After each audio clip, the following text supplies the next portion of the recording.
नमस्कार। आज हम बात करेंगे इन्फिनेटिव के बारे में। डेफिनेशन देखते हैं इन्फिनेटिव की और उससे पता चलेगा कि इन्फिनेटिव है क्या। An infinitive is a form of verb that appears in its basic form. It is preceded by a particle to and can serve as an adjective, as an adverb और a noun. ठीक है, एक infinitive ऐसी form है verb की जो basic form में use होती है. बेसिकली यानी वर्ब की जो फर्स्ट फॉर्म होती है उसी में वो यूज होती है और टू के साथ यूज होती है. तो टू के साथ जो वर्ब की फर्स्ट फॉर्म यूज होती है वो बेसिकली उसको ग्रामेटिकली उसका नाम क्या है, ग्रामर की जो लैंग्वेज है उसमें उसका नाम है इन्फिनेटिव का नाम उसको दिया गया है. ठीक है, और वो एज एन एडजेक्टिव भी काम करता है, एज एन एडवर्ब भी और एज ए नाउन भी. अब कैसे काम करता है वो हम आगे देखेंगे. कॉमन यूज देखते हैं.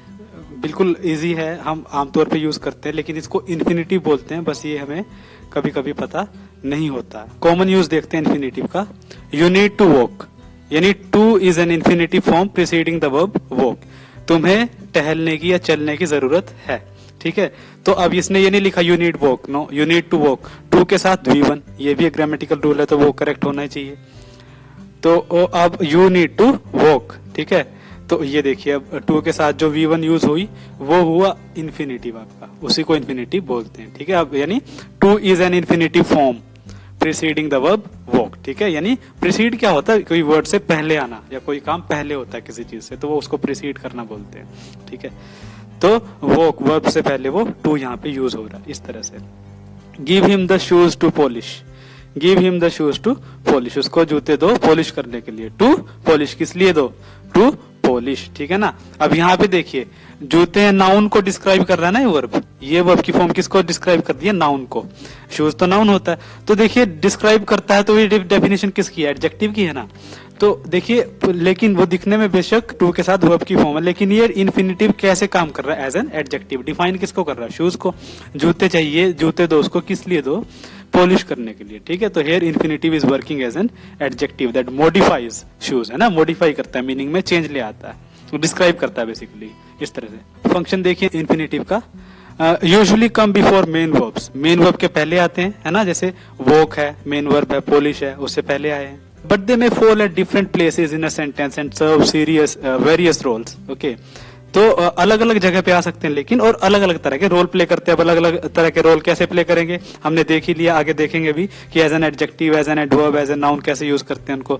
There function is to bring smoothness and flow in a sentence और कंप्लीट टेक्स्ट. ठीक है, एक स्मूथनेस, एक फ्लो, फ्लुएंसी लेके आना. ठीक है, इस तरह से कि भाई एक उसमें डिसरप्शन ना हो, सेंटेंस फ्लो स्मूथ चले वो सेंटेंस, इस तरह से, या फिर कंप्लीट करने के लिए टेक्स्ट को, वो फंक्शन है उनका. Infinitives as nouns. Infinitive as a noun कैसे काम करते हैं, देखिए सेंटेंस का जो सब्जेक्ट होता है वो वर्ब परफॉर्म करता है, क्रिया वही करता है, करता. सब्जेक्ट जो होता है करता होता है, तो कुछ काम करने वाला सब्जेक्ट है, क्या काम करता है, वर्ब क्रिया करता है. While the sentences direct object receives the verb. देखिए अब ऑब्जेक्ट जो होगा उस सेंटेंस का वो वर्ब रिसीव करता है, ये हमें पता है, लेकिन बस डिफरेंस ये है यहाँ पे स्टूडेंट्स, वो जो डायरेक्ट ऑब्जेक्ट होगा वो दिखने में ऑब्जेक्ट नहीं होगा, वो दिखने में वर्ब होगा, दिखने में वो इन्फिनेटिव होगा, यानी 2 + V1, दिखने में वो इन्फिनेटिव होगा. इसका मतलब है 2 + V1. ठीक है, जैसे आई लव टू स्लीप, मुझे सोना पसंद है या मुझे सोने से बहुत प्यार है. इन दिस सेंटेंस देखिए वर्ब तो लव है, सिंपल सी बात है, सब्जेक्ट आई है, आई क्या कर रहा है, परफॉर्म कर रहा है लव. ठीक है, ये एक क्या करता है कि भाई एक मतलब वर्ब है जो परफॉर्म कर रहा है, लेकिन उसको रिसीव कौन कर रहा है. ठीक है, हु और what receives the action of being loved. ठीक है, किसको प्यार किया जा रहा है, टू स्लीप को, द इन्फिनेटिव टू स्लीप. ठीक है, तो ये डायरेक्ट ऑब्जेक्ट हो जाता है, to sleep. This makes to sleep the direct object of the sentence. ये इस सेंटेंस का डायरेक्ट ऑब्जेक्ट है. बेशक दिखने में 2 + V1 है, इन्फिनिटिव है, लेकिन यहाँ पे एक्ट की काम किस तरह पे कर रहा है, किस तौर पे, as an object. Okay, which is direct object of the given sentence. इस तरह से जैसे I really need to eat something. ठीक है, अब देखिए I really need to eat something, मुझे सच में कुछ खाने की जरूरत है अभी. वर्ब यहाँ पे कौन सा होगा, अब आपको ये नहीं देखना टू के साथ जो है वो भी वर्ब, नहीं, वो टू के साथ है तो वो इन्फिनेटिव है पूरा, उसको एज ए वर्ब नहीं आप कंसीडर करोगे आप. ठीक है, वर्ब उसमें है ये. ठीक है, तो देखिए वर्ब ये है, और हु और what do I need to eat. ठीक है, तो टू ईट क्या है, इस वर्ब का डायरेक्ट ऑब्जेक्ट है. इस वर्ब का डायरेक्ट ऑब्जेक्ट क्या है, टू ईट है. ठीक है, इस तरह से. अब इसको ऑब्जेक्ट नहीं बोल सकते बिकॉज ये तो इन्फिनेटिव है ना, तो इसका ऑब्जेक्ट नहीं है, ये खुद ही ऑब्जेक्ट है. किसका, इस वर्ब का. ठीक है, तो पूरे सेंटेंस में करना क्या, आपको वर्ब देखना है. ठीक है, वर्ब पता चला तो डायरेक्ट ऑब्जेक्ट अपने आप पता चल जाएगा, उससे ठीक बाद डायरेक्ट ऑब्जेक्ट है। ठीक है, need because it receives the action, क्योंकि ये एक्शन रिसीव कर रहा है ना। ठीक है ना, खाने की जरूरत है, क्या खाने की जरूरत, मतलब क्या करने की जरूरत है, खाने की। ठीक है, जरूरत तो आई रियली नीड, सब्जेक्ट है, वर्ब है, लेकिन to eat, to plus infinitive, इसका कुछ नहीं है, ये बीच में आया है, लेकिन ये एक्चुअली एडवर्ब है। ठीक है, तो उनसे कोई फर्क नहीं पड़ता, सब्जेक्ट है उसके बाद वर्ब भी है वो। ठीक है, उसको ही कंसीडर करेंगे, ये वर्ब है।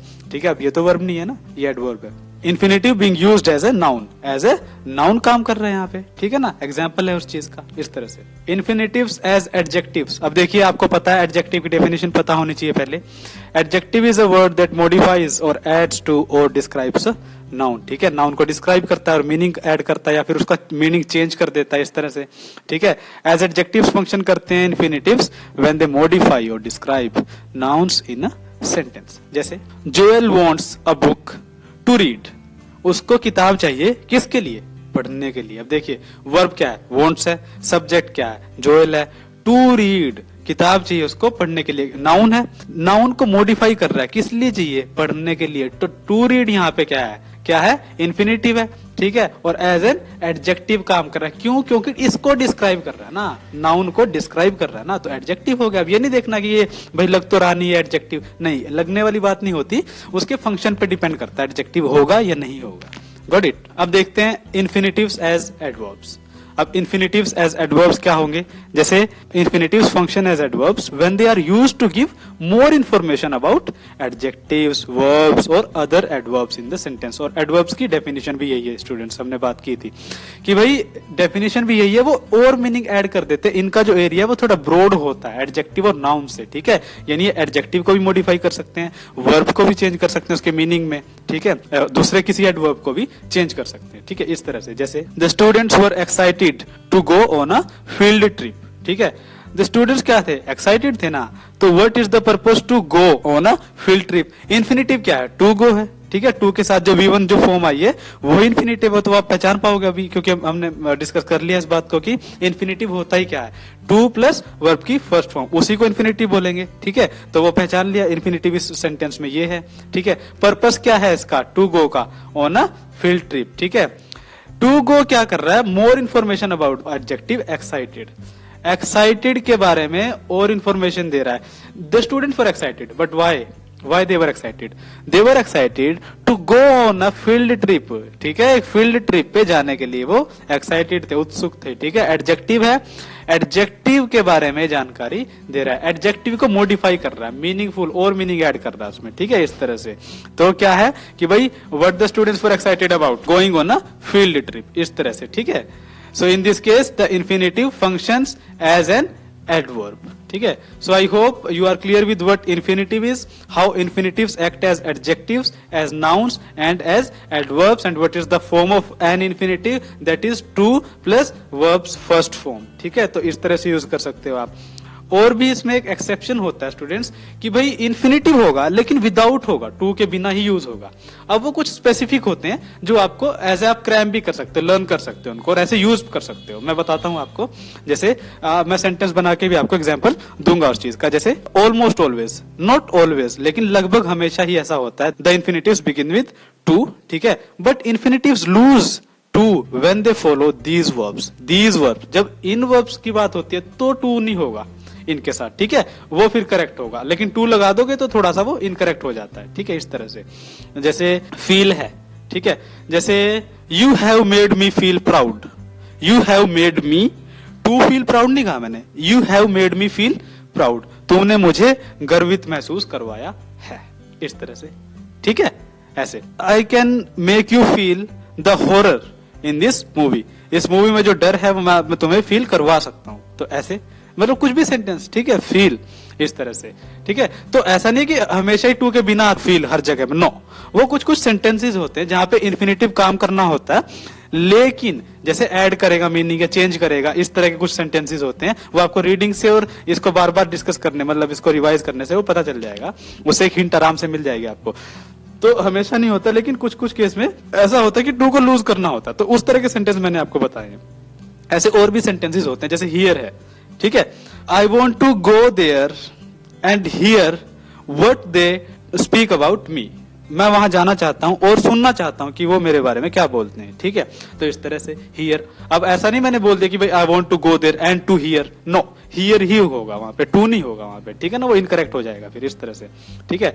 हेल्प है, जैसे I will help you, suppose I say make me help this old man cross the road, जैसे अगर मैं ये कहूं कि भाई हेल्प है, suppose help me out in this, अब ऐसा नहीं कहूंगा कि मैं to help me out in this, no, help me out in this, इसमें मेरी मदद करो, तो टू नहीं होगा वहां पे, ठीक है।